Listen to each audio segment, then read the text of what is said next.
মৃত্যু আসার পূর্বে পরিবারকে 5টি ওসিয়ত করবেন। আপনার মৃত্যু আসার আগেই তাদেরকে 5টি ওসিয়ত করে আপনি যাবেন। মনে রাখতে হবে, একদিন আপনি থাকবেন না, একদিন আমিও থাকব না, সবাই আমরা একদিন মৃত্যুবরণ করতে হবে, এটাই বাস্তবতা। এই পৃথিবীতে কেউ থাকবে না, থাকবে কেউ?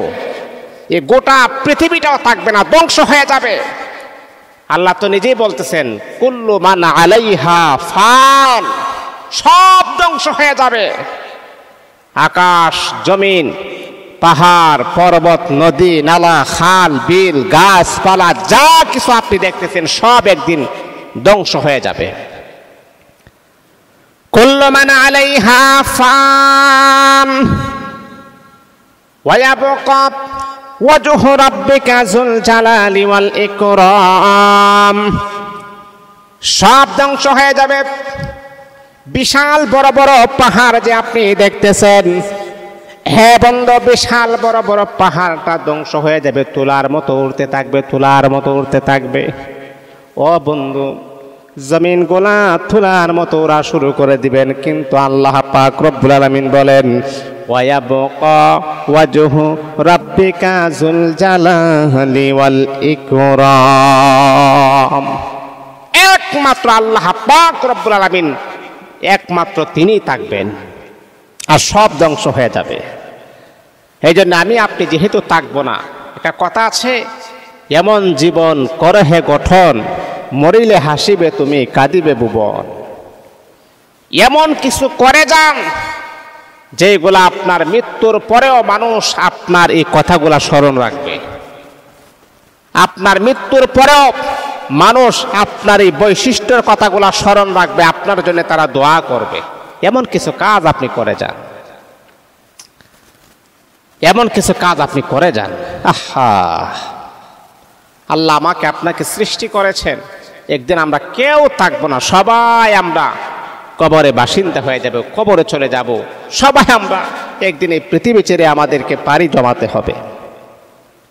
মৃত্যু আসার আগে এই 4-5টা নসিহত আপনি করবেন। 1 নাম্বার হচ্ছে, আপনি সবাইকে জানিয়ে দিবেন, আপনার বন্ধু বান্ধব যারা আছে, আপনার শুভাকাঙ্ক্ষী যারা আছে, তাদেরকে আপনি বলবেন যে দেখো, একদিন আমি থাকবো না, একদিন আমি ইন্তেকাল করব, একদিন আমি মরে যাব। আমার মৃত্যুর আলাম শোনার সাথে সাথে তোমাদের কাছে আমার একটা অনুরোধ হলো, তোমরা 1বার সূরা ফাতিহা, 3বার সূরা ইখলাস পড়ে আমার নামে তোমরা দোয়া করবা। আল্লাহু আকবার, আল্লাহু আকবার, আল্লাহু আকবার। তোমরা 1বার সূরা ফাতিহা, 1বার সূরা ফাতিহা পড়বা, আর সূরা ইখলাস 3বার পড়বা। থাকবো না আমি একদিন।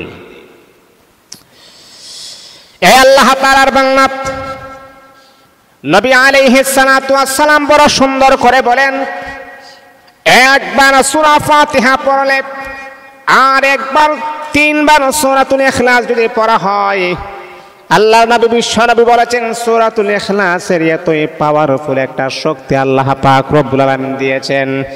এই সূরাতুল ইখলাস যদি আপনি 3বার পড়েন, ও বন্ধু, আপনি জানেননি আল্লাহ পাক খতম কোরআনের সওয়াব আমার আল্লাহ আপনার আমল নামার ভিতরে দান করে দিবেন। এই জন্য কোন সন্তান যখন মা বাবার কবরের পাশে দাঁড়াবে, মা বাবার কবরের পাশে দাঁড়াইয়া যদি আপনি কোনো কিছুই যদি না পারেন, তাহলে কমাস কম আপনি সূরাতুল ফাতিহা 1বার পড়ুন, সূরাতুল ইখলাস আপনি 3বার পড়ুন। আল্লাহ পাক রব্বুল আলামিন মা বাবার কবর আযাব আমার আল্লাহ মাফ করে দিবেন। কোনো কিছু আপনি পারেন না, আপনি কোনো কিছুই জানেন না, কোনো কিছুই পারেন না, মা এবং বাবার কবরের পাশে আপনি দাঁড়ান। মা এবং বাবার কবরের পাশে দাঁড়িয়ে আপনি 1বার সূরা ফাতিহা আর 3বার সূরাতুল ইখলাস আপনি পড়ুন।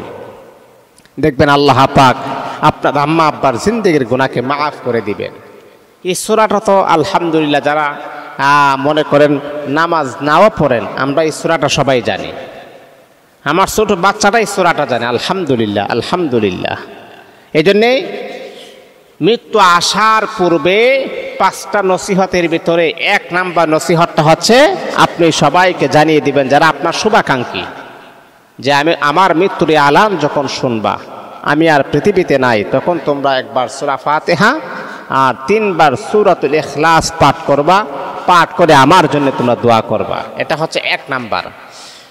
2 নাম্বার হচ্ছে, আমাকে কখনো তোমরা এই কথা বলবা না যে অকালে মৃত্যু হয়ে গেছে। অকালে মৃত্যু বলতে কোনো শব্দ নাই, অকালে মৃত্যু বলা যাবে না, এটা নিষেধ। কারণ পয়গম্বর আলাইহিস সালাতু ওয়াস সালাম এটাকে ঘৃণা করেছেন, এটাকে নিষেধ করেছেন। অকালে মৃত্যু কখনো হতে পারে না। কারণ আপনার মৃত্যু যখনই হবে, আপনার টাইম যখন হবে তখনই কিন্তু আপনার মৃত্যু হবে, টাইমের বাহিরে কিন্তু হবে না। এই যে আমরা একটা কথা বলি যে অকালে মৃত্যু বা এরকম একটা কথাবার্তা আমরা বলি, এগুলা কিন্তু একদম নাজায়েজ কথাবার্তা, হারাম কথাবার্তা, অকালে মৃত্যু বলা যাবে না। আর 3 নাম্বার হলো যে অনেক সময় আছে মানুষ যখন মারা যায় তখন আমরা বিলাপ করে কান্নাকাটি করি। বিলাপ করে কান্নাকাটি কথা আল্লাহর হাবিব বিশ্বনবী সাল্লাল্লাহু আলাইহি ওয়াসাল্লাম এটা আমাদেরকে নিষেধ করেছেন। বিলাপ করে কখন আপনি কান্নাকাটি করবেন না। কারণ আমরা আসছি আল্লাহ পাকের তরফ থেকে, আবার আমাদেরকে যেতে হবে, আল্লাহ পাকের ডাকে আমাদেরকে সাড়া দিতে হবে। তো বিলাপ করে কখনো আপনি কান্নাকাটি করা যাবে না, এটা নিষেধ। এটা হাদিসের ভাষায় এটা আমাদেরকে নিষেধ করা হয়েছে। বিলাপ করে কান্নাকাটি করলে মৃত ব্যক্তি বড় কষ্ট পায়। কারণ আল্লাহ আপনাকে পছন্দ করেছেন, দুনিয়াতে রেখেছেন। আল্লাহ পাক আবার আল্লাহ পাকের ডাকে আপনাকে সাড়া দিতে হবে। কারণ আমাদের ইচ্ছায় কিন্তু আমরা পৃথিবীতে আসি নাই, আমরা যতদিন থাকবো মালিকের ইচ্ছায়। আবার যখন চিঠি যখন চলে আসবে মালিকের ইচ্ছায় আবার আমাদেরকে প্রত্যাবর্তন করতে হবে, আমাদেরকে চলে আসতে হবে, এটাও মালিকের ইচ্ছায়। এই জন্যে বিলাপ করে যে আপনি কান্নাকাটি করবেন এটা কখনো করা যাবে না, এটা কোনো মুমিনের আলামত হতে পারে না। আজকে মানুষ যখন মারা যায় তখন আমরা দেখতে পারি যে বিলাপ করে কি পরিমাণ যে কান্নাকাটি করা হয়, এটা নিষেধ, এটা কখনো করবেন না। 4 নাম্বার হচ্ছে, আমাদের সমাজে কুসংস্কার ভরপুর হয়ে গেছে। আপনার বাবা মারা গেছে, আপনার ভাই মারা গেছে, এলাকার মানুষ 40 পড়ানোর জন্য ভরপুর হয়ে যায়। 40 5 দিনা 3 দিনের এই খাওয়ানগুলা করার জন্য আমরা পাগল হয়ে যাই। আপনাকে কে বলেছে 40 খাওয়ান খাওয়াইতেই হবে? আপনাকে কে বলেছে 3 দিনের খাবার খাওয়াইতেই হবে? এই যে একটা কুসংস্কার, এইগুলাকে আমাদের কাছ থেকে দূর করতে হবে।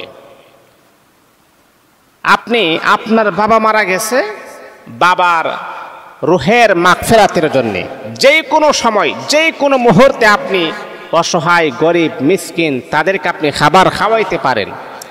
কিন্তু আমরা যে নিয়ম করি 40 দিনে খাওয়াইতে হবে, এই যে ধারণাটা এটা সম্পূর্ণ ভুল, এটা কখনো করা যাবে না। এটা হচ্ছে একটা কুসংস্কার। যদি আপনি 40 দিনে খাওয়াইতে হবে এইরকম যদি একটা নিয়ম তান্ত্রিক আপনি করে ফেলেন তাহলে কিন্তু বাবা সওয়াবের পরিবর্তে আপনার গুনাহ হয়ে যাবে। এটা হলো 4 নাম্বার। 5 নাম্বার হচ্ছে, আমার মৃত্যুর খবর যখন শুনবেন তখন আমার মৃত্যুর খবর শোনার সাথে সাথে আমার জানাজার নামাজে অ্যাটেন্ড হবেন। আহা, জীবনের শেষ মুহূর্তে আমার জানাজার নামাজে অংশগ্রহণ করি। আপনারা আমার জানাজার নামাজে অংশগ্রহণ করবেন যেদিন আমি পৃথিবীতে থাকবো না। কারণ আমার মতো কত যুবক পৃথিবী থেকে চলে গেছে, আমার মতো কত যুবক আজকে পৃথিবীতে নাই। আমিও থাকবো না, আমিও চলে যাব। এটাই বাস্তবতা, এটাই দুনিয়ার নিজাম, এটাই দুনিয়ার নিয়ম। এই জন্য মুহতারাম হাজিরিন, মৃত্যু আসার আগে এই 5টি নসিহত করে যাবেন, দেখবেন ইনশাআল্লাহ আল্লাহ পাক আপনাকে জান্নাতি বানায় দিবেন।